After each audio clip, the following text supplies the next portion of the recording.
Hello and welcome back to English Today. This is DVD 8 and the fourth DVD of your elementary level. And in this DVD, you will see another 2 episodes of That's Life, our story, followed by our special TV programs. This time, a sports expert will be talking all about rugby, followed by air travel without stress, featuring our travel expert. Then, in the grammar section, we will study the future forms will and going to, and also look at special question forms and question tags. Okay, so happy studying to you all.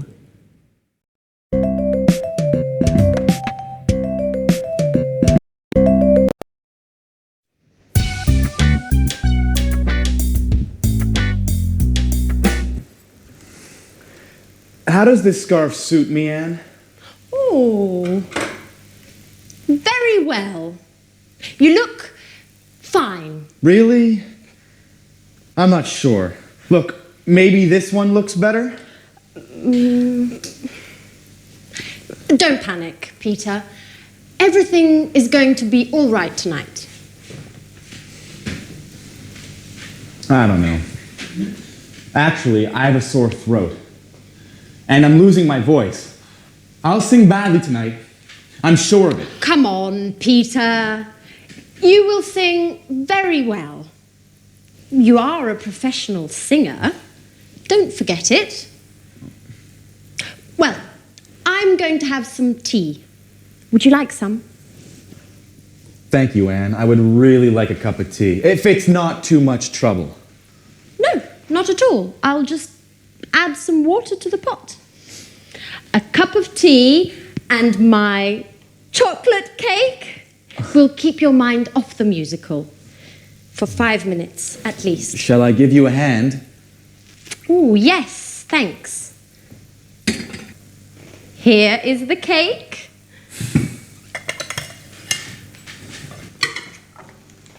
Oh, Peter! Okay, listen. I know you are nervous, but try to be careful, please. I'm sorry, Anne.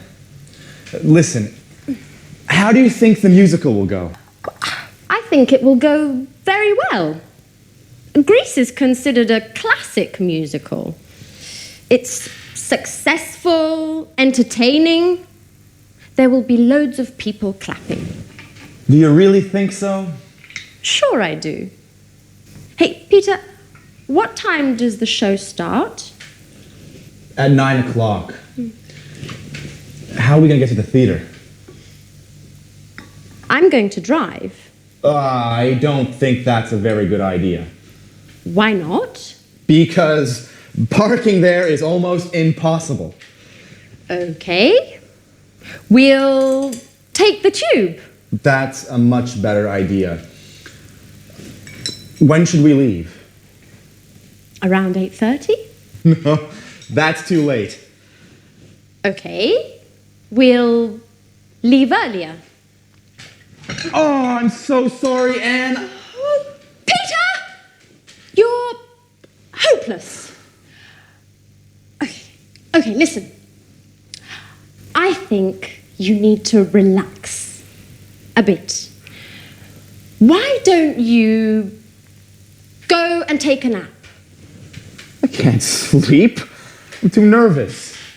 Okay. Why don't you rehearse your part again? I can't remember anything. Okay. Go wherever you want. Just, please, leave me alone. Please.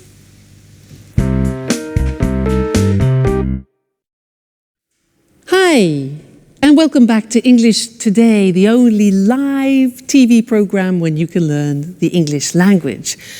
Did you see that Peter dropped chocolate cake and tea all over the table and Anne didn't really react? She's becoming more tolerant, isn't she? Great. Now, I have an interesting thing to teach you in this lesson, and it's about will. Now, people usually think that will, the future will, is very easy in English. But it isn't that easy. And in this lesson, I want to look at a particular use of will. Now, watch this. Listen. Imagine that I'm in Oxford Street in London shopping. I stop outside a shop and I see a beautiful dress. And I think, I like that. I want that. And I say, I'll buy it. I'll buy it. Now, I'll is the abbreviation of I will. I'll buy it. We use this form when we make a spontaneous decision. It's nothing planned. It happens spontaneously. It's called in English a snap. Snap decision. All right? Let's continue. So I see the dress and I think, I'll buy it. Great. Then I look at the price. 1,500 euro. Crikey. And I think, I won't buy it. Negative of will. I won't buy it. But then I think, no, wait a minute. I haven't bought myself anything lovely for a long time. Maybe my boyfriend can help me. So I decide I'll buy it. I go into the shop. I talk to the shop assistant and I say, that dress, I like that dress. Can I try it? She says, yeah, sure. So I put it on, look at myself in the mirror and think, fantastic. I'll take it. So I go to the shop assistant and I say, I'll take it. She says, fine, madam. How would you like to pay? How would I like to pay? Cash? Must be joking. Cash, 1,500 euros, cash. No. Credit card. Yes, exactly. I'll pay by credit card, okay? I'll pay by credit card. So, in my bag, here's my bag. Oh no! I left my credit card at home. What shall I do? Yeah, good. I'll come back tomorrow. I'll come back tomorrow, okay? And she says, that's fine, madam, that's fine, don't worry. She says, yeah, I'll put it aside for you, madam. I'll put it aside. And I'll say, great, thank you so much. Don't worry, I'll definitely come back tomorrow. Okay, now, all those were examples of snap decisions, spontaneous decisions, and that happens many times in a day. So let's look at the form together. We have I will contracted to become I'll.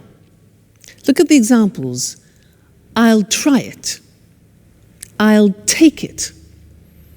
I'll pay by credit card. I'll put it aside for you. I'll make a bowl of pasta. And I'll come back later. So, snap, spontaneous decisions. I'll. All right? Now, the negative form we mentioned before, you heard me with the money, is won't. Be careful with the pronunciation. It's not want, it's won't. So the example is, I won't buy it.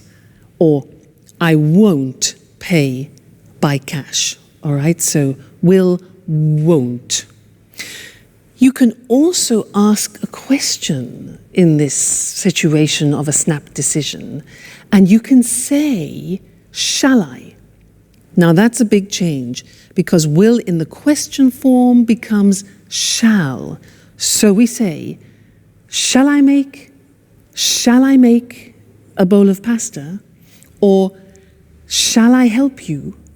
All right, that's the question form. So, I'll do it, I won't do it, shall I do it? So those are snap decisions, very useful, very important, and not many people remember that use of will. Great. Let's go back and see how Peter's feeling, and then I'll see you later. I'll see you later. Bye.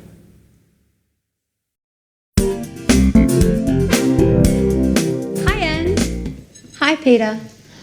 I'm starving. Is there anything to eat? How can you think about food at a time like this? Why? What's the matter? What's the matter? The performance is tonight. Come on, Peter. Don't panic. Everything is going to be all right tonight. Don't worry. Why does everyone tell me the same stupid things? Because it's the truth. Look, Peter. Take this lucky charm. I bought it in Portobello Market this morning. I'll give it to you as a lucky mascot. Remember, you have to kiss it 3 times. And then keep it in the right pocket of your jacket. Why just in the right pocket? Well, I don't know. The woman who gave it to me said that this is what you have to do. Anyway, I'm sure it will bring you luck. I'm not so sure. Why not? Shall we bet on it? All right. Sounds like fun. How much? Oh, let's make it interesting. If it brings you luck, you'll take me for dinner at Bluebird. Bluebird? Are you crazy? That's London's most expensive restaurant. I know. But the musical is important to you, Peter, isn't it? Well, all right, Alice. What will you do if it doesn't bring me luck? Well, I will cook dinner for a month. But you can't cook. Aha, Peter. That's why I said it. This way, I'm sure you will make it bring you luck.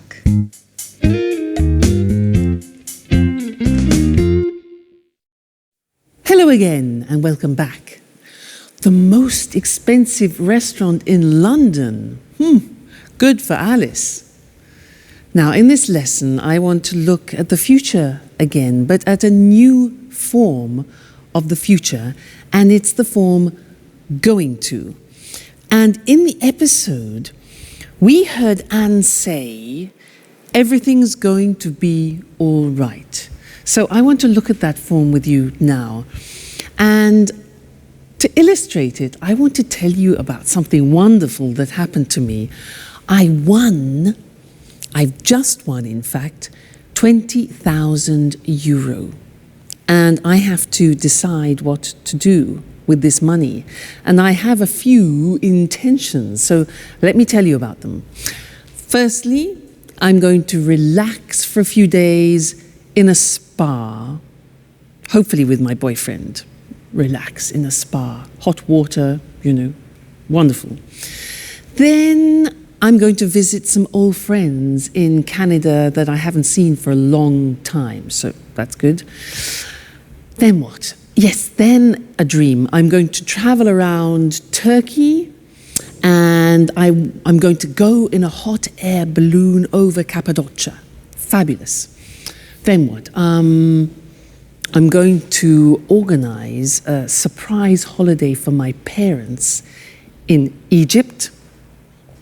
Another thing, let's see, another intention that I have. Oh yes, I'm going to buy another double bass for my boyfriend because it's an expensive instrument and he needs it for his work. So I'm going to buy that. Then what? Oh yes, I'm going to buy another Jack Russell Terrier to keep Suki companion. And the last thing, well, I think I'm going to put the rest in the bank. All right? Now, I was explaining to you my intentions for the future. And when you do that in English, you use a particular form in the future, and it's going to. Let's look at that on the screen. So, the verb to be plus going to and then the infinitive. So the examples that I was using is this form. I'm going to have some tea. For example, you see the verb to be, going to, and the infinitive. He's going to sing well. So he, third person, changed the auxiliary. He's going to sing well. Everything's going to be all right, as Anne said. They're going to take the tube, you know, the underground in London. They're going to take the tube. Now, very often when you hear this form, you hear a pronunciation like gonna. So they're gonna take the tube. And that's when we completely contract they are going to, and it becomes gonna. And often you see that in subtitles in English on films. Gonna, okay? Now the negative form is easy. It's the negative of the auxiliary to be. So I'm not going to leave tomorrow. I'm not going to leave tomorrow. He isn't going to return soon. And we aren't going to come with you. All right? Sometimes you hear, I'm not gonna. He's not gonna. That's when we speak quickly. All right? And then the question form, again, easy. You invert the subject and the auxiliary. How are we going to get there? How are we going to get there? Where is it going to happen? And when are they going to leave, or are they going to leave?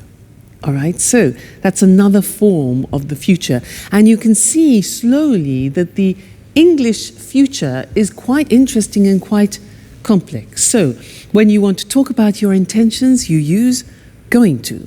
And I'm going to see you in the next lesson. All right? Bye for now.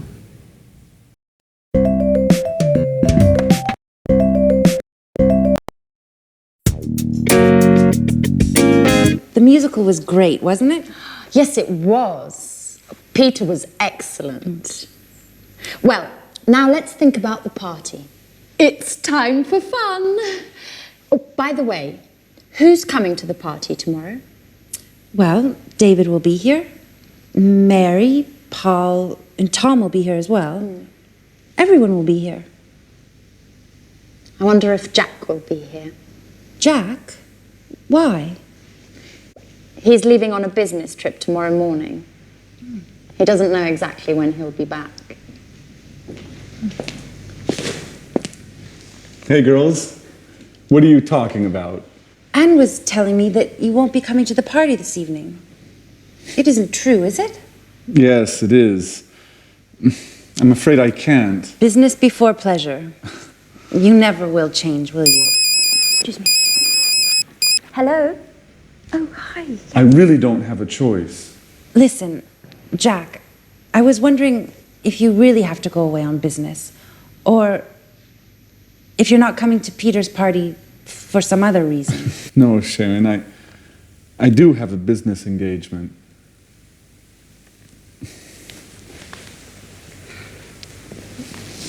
Anyway, since you asked, I'll tell you. There's more. I'm jealous of Peter. Oh, come on, Jack. You only care about business. Sure. That's what they all say. But, you know,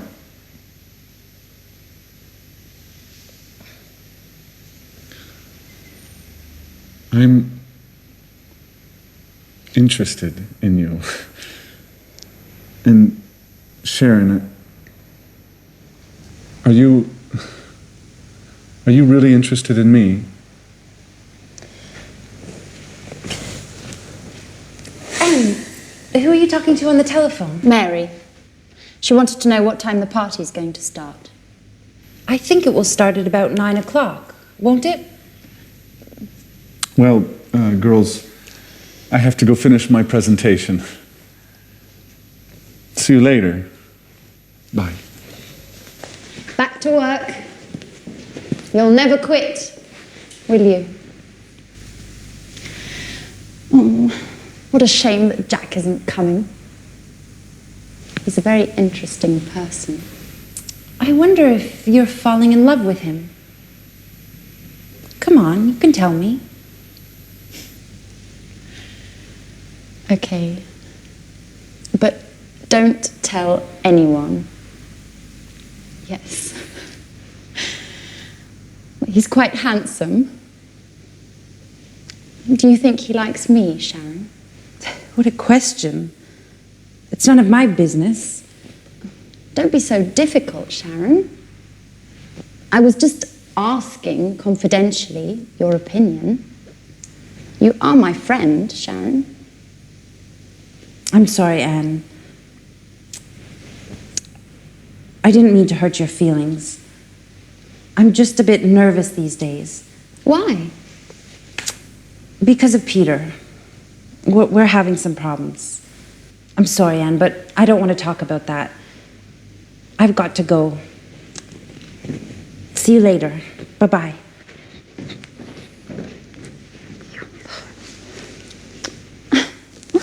Oh, Jack, you're always so messy. You leave your things everywhere. But what's this in the pocket? What? It's Jack and Sharon. And he's kissing her. Oh my God. Now I understand everything.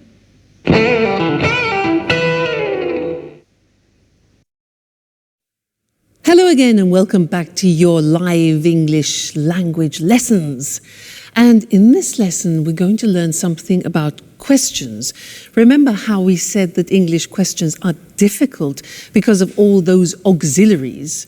Well, in this lesson, we're going to learn something which is especially typical of the English language. They're called question tags. Now, let me give you an example of a question tag. She's unhappy, isn't she? Let's look at that. So, she's unhappy, isn't she? Strange, hey? She's unhappy, isn't she? Now, it's not really a question asking you for information. It's more a question asking for confirmation, whether you agree. And usually the people agree. So she's unhappy, isn't she? Yes, she is. Look at the construction. She's unhappy is in the positive form. And then we have the tag. It's called the question tag after, in the verb to be, but in the negative question form. She's unhappy, isn't she? This is very common in English and not common in other languages because other languages usually use no. For example, she's unhappy. No, we repeat the verb. And because it's complicated now, let's go to the screen and see some more examples of that, okay? So, she's upset is like she's unhappy. She's upset, isn't she? You're a student, the verb to be, you're a student. You take the verb to be, are, and you turn it into a negative question. So we say, you're a student, aren't you? All right. Next one, he's Brazilian, isn't he? Do you see the mechanism now? It's raining, isn't it? Again, I'm not asking for information, I'm asking for confirmation. They're watching television. They are watching, aren't they? They're watching television, aren't they? And you notice that my voice actually goes down at the end, so it's not like a real question where your voice goes up. We're learning, aren't we? You live in Italy now. Look at this example here. You live is the present tense. So we need the auxiliary of the present tense of live, which is not the verb to be. So look how that works. You live in Italy, don't you. Negative don't. Auxiliary is do in the negative don't you. Interesting, hey? You live in Italy, don't you? If we change that into the third person, it becomes she likes English. What's the auxiliary? Exactly, does. In the negative, doesn't she? So she likes English, doesn't she? And the last example, they work at home, don't they? They work at home, don't they? All right, so it's not easy. You have to keep in mind the auxiliaries all the time. What happens if we begin with a negative sentence? For example, you aren't American. Well, then we use a positive tag. So, you aren't American, are you? Okay, aren't, are. She isn't a teacher. Is she? Negative, positive. He isn't watching TV. Is he? They aren't playing today. Are they? Let's change to the present tense. You don't play tennis. Do you? We use the auxiliary do you? Question form. It doesn't work. Does it? Third person. She doesn't like him. Does she? And they don't come often. Do they? Now, you're probably thinking, God, that's really difficult. And it's not easy. It takes a lot of practice. But when you know your auxiliaries well, it becomes easier and easier. Okay, so don't worry, slowly but surely, as we say. Now let's turn to that's life, and our friends are having a party. Let's go and join them. Bye.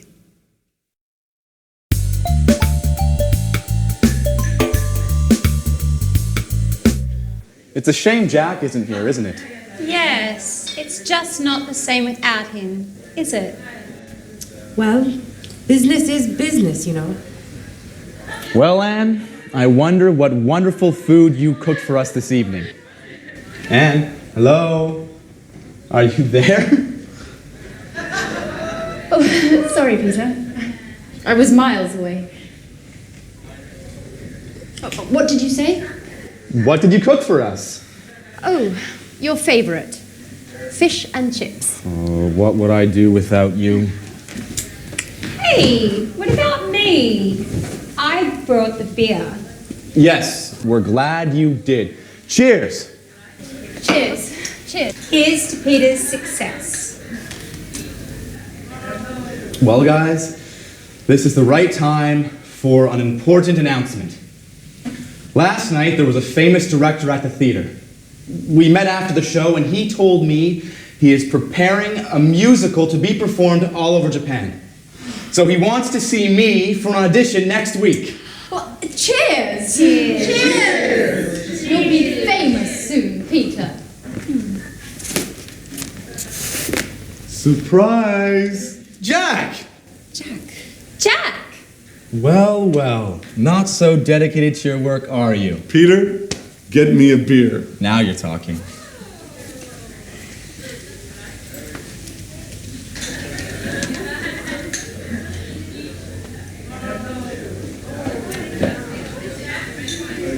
Hi, Anne. Is everything okay? Yes. No, Jack. Everything's fine. It was just really a surprise to me.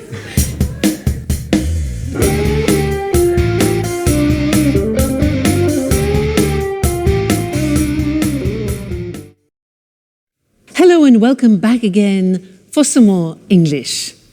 Now, at that party, everybody seemed happy except Anne. And nobody really noticed what was happening between Sharon and Jack. Well, anyway, let's get back to English questions. Last time we studied question tags, but this time I want to look at another question form in English which is very important. Now, when you don't know the subject, you need to ask a question in order to get the subject. Now, let me explain that. Usually in a normal question in English, like, where do you work? The subject form is in the question, where do you work? And the answer would be, I work in London. But if I want to ask you about the subject, I have to change the question and it becomes, who works in London? Now that question is asking for the subject, and the answer could be, my brother, the subject, works in London. Now the good thing is we eliminate the auxiliaries do and does. Yahoo! I can hear you say. Let's do some examples before we go to the screen, okay? Now, I'll ask you some questions. For example, who likes English? Notice that there's the S on the verb because who is considered a third person. Who likes English? I do. You do, for example, all right? Who lives in igloos? Now, give me the subject. Who lives in igloos? Yeah, exactly. Eskimos live in igloos, all right? You give me the subject. Now, answer this one. Who cultivates rice? Who cultivates rice? Yeah? The Chinese, the Italians, Southeast Asian countries. Okay, good. Next one. Who sings musicals in That's Life? Exactly. Jack sings musicals. Great. Who wants to be an artist? I'm asking you for the subject. Who wants to be an artist? Yeah, Alice does. Alice wants to be an artist. And who likes Jack? Well, Sharon does, Anne does, and so does Alice. He's a lucky man. All right, now let's go to the screen and see those written because it's unusual for you now to learn a question with no auxiliary. So,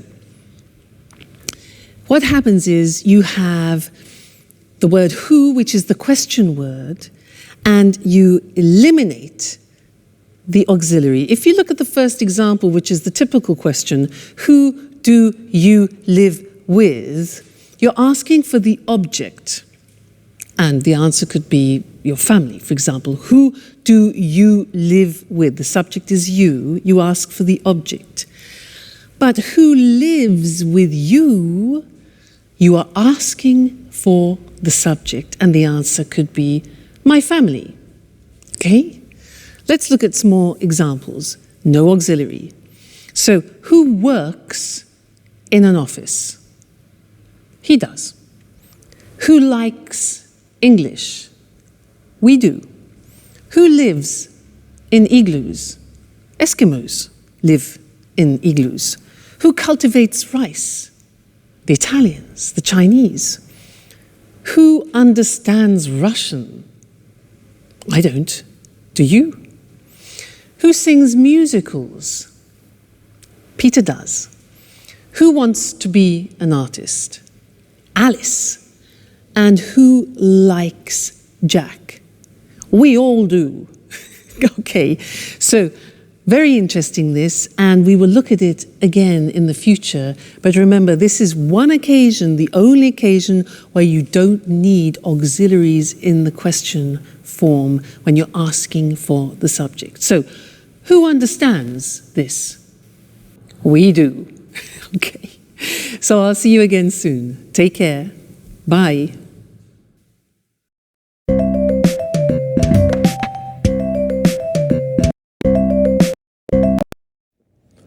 Good afternoon. Welcome to this week's edition of Sports Special.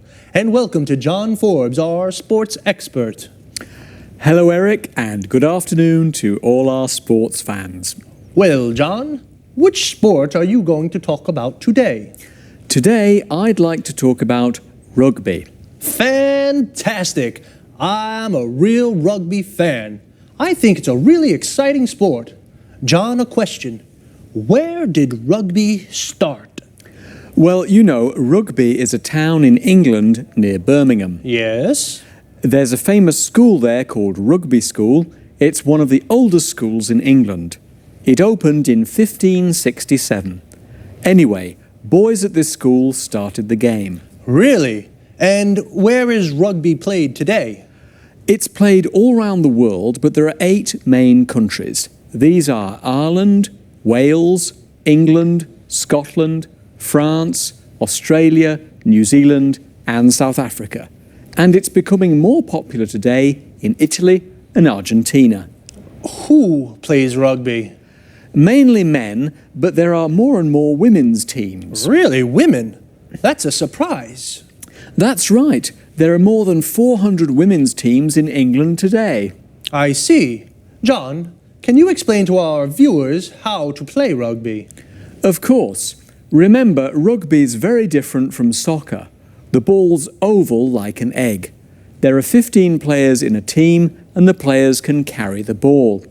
In fact, the aim is to run fast with the ball in your hands. And what about a tackle? What's that? To stop a player of the opponent's team running with the ball, you tackle him. You catch his legs and pull him to the ground. That sounds dangerous. Yes, it can be. There are lots of injuries in rugby. It's a very physical game. And how do you score? Well, you run with the ball and put it down on the ground at the opponent's end of the pitch. Of course, your opponents do everything they can to stop you from reaching their end of the pitch. You score a try if you cross the try line and put the ball down on the ground. You can also score points by kicking the ball between the 2 goalposts. The goalposts are very high. If you do this, you score a goal. So, there are tries and there are goals. That's right. Just one more question. What are scrums? Scrums are special to rugby. Players from the 2 sides push against each other to try to get the ball. Scrums sound dangerous too. Yes, they can be dangerous, but it's fun. You know, I used to play rugby. Really? Yes, but I injured my shoulder and had to stop. I just watch now. Well, I sometimes watch a game on Saturday afternoons. How about coming along? Sure. How about next weekend? Great.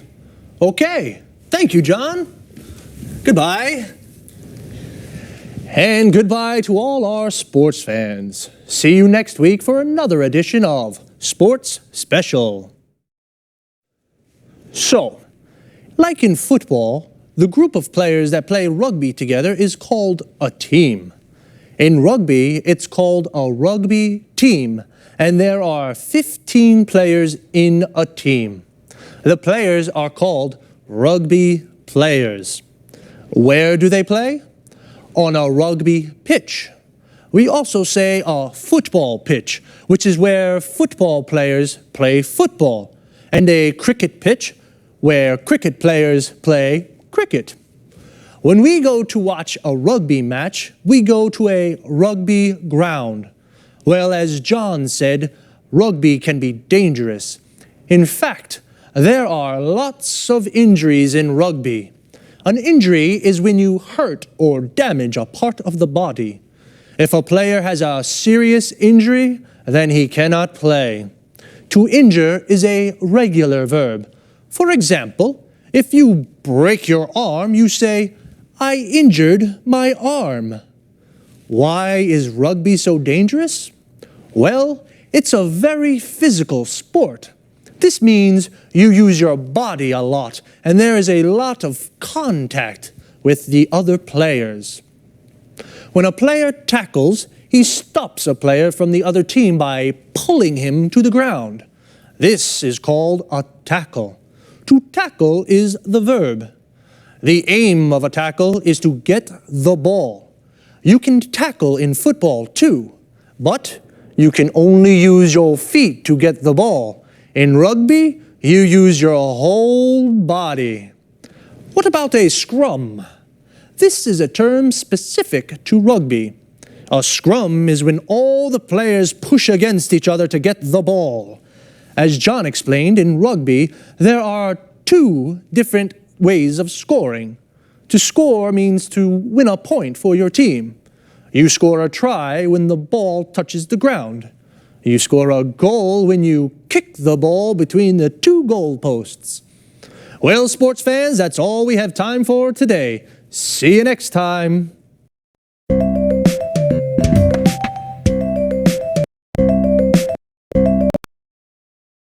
Good afternoon and welcome to this week's edition of the Travel Programme. And of course, welcome to Christine Oteng, our travel expert. Hello, Lucy. Well, Christine, do you know that one of the main causes of stress in the West is air travel, according to research from the University of Illinois in the USA? You know, that doesn't surprise me. Air travel can be a very stressful experience. It seems that a lot of people start to feel nervous in the travel agency when they're buying the ticket or when they're buying the ticket online at home. Really? Well, why don't we give our viewers some advice on how to reduce that stress and enjoy air travel more? Sure. Just follow a few simple rules and you'll fly without any stress at all. The first rule, don't arrive at the airport late. Oops, I always arrive late. That's not a good idea. For a start, if you arrive at the airport early, you have plenty of time to check in. You can go straight through passport control and the security check. Then you have plenty of time to relax. You can do some shopping, have a drink, read a magazine or a book, all stress-free without worrying about missing the flight. You're right, Christine. It's important to arrive at the airport with plenty of time to spare. And what else can I do to make air travel less stressful? Well, another cause of stress is the amount of luggage that we take with us. We always take too much. Listen, don't take more than 20 kilos and only take one suitcase. Check the weight before you leave home and relax at the check-in. There's no need now to worry about excess baggage charges. It's always relaxing to save money. Definitely. And one last thing on the topic of luggage. Yes? Hand luggage. Take one small bag and don't put too much in it. Remember, you'll have to carry this around the airport. Good advice. You know, many people have a fear of flying. These people become nervous when the plane takes off and lands. Of course, I understand that people may feel nervous at these moments. They should remember that flying is the safest way to travel. So, relax and enjoy the flight. And you shouldn't look out the windows too much. Why not? Clouds are relaxing. But if you do feel nervous, you could try taking a tranquilizer. If you have a real fear of flying, they can help you relax. Don't take too many, though. Of course not. And try closing your eyes as the plane takes off and lands. Think of the beautiful place you're going to or the wonderful holiday you've just had. Well, how to enjoy stress-free air travel. Don't arrive at the airport late. Don't take too much luggage. After passport control and the security check, relax with a drink and something interesting to read. Or perhaps do some shopping. And once you're on the plane, remember that flying is the safest way to travel. So thanks, Christine, for this very useful advice, and goodbye. Goodbye, Lucy, and safe travelling. See you soon with another edition of the Travel Programme. Goodbye. Well, I certainly didn't know that air travel could cause so much stress. Air travel is the general expression for everything to do with flying. So the stress can even start when people buy their tickets at the travel agency or online. The travel agency is the place where you book a holiday or buy an air ticket.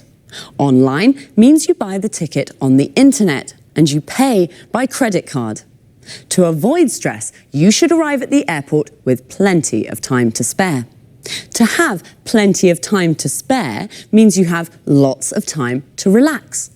Notice how we say arrive at the airport, and relax is a verb. So you should arrive at the airport early so you can relax before the flight.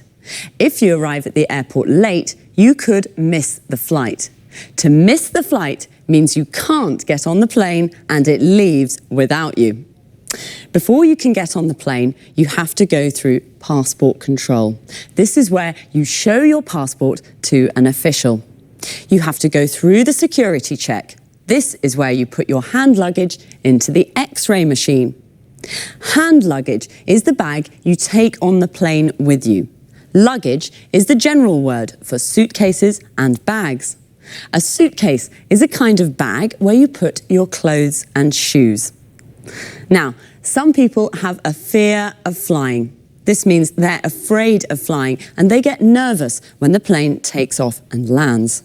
When the plane takes off, it leaves the ground. And when a plane lands, it touches the ground again. So remember, flying is the safest way to travel. See you soon. Bye-bye.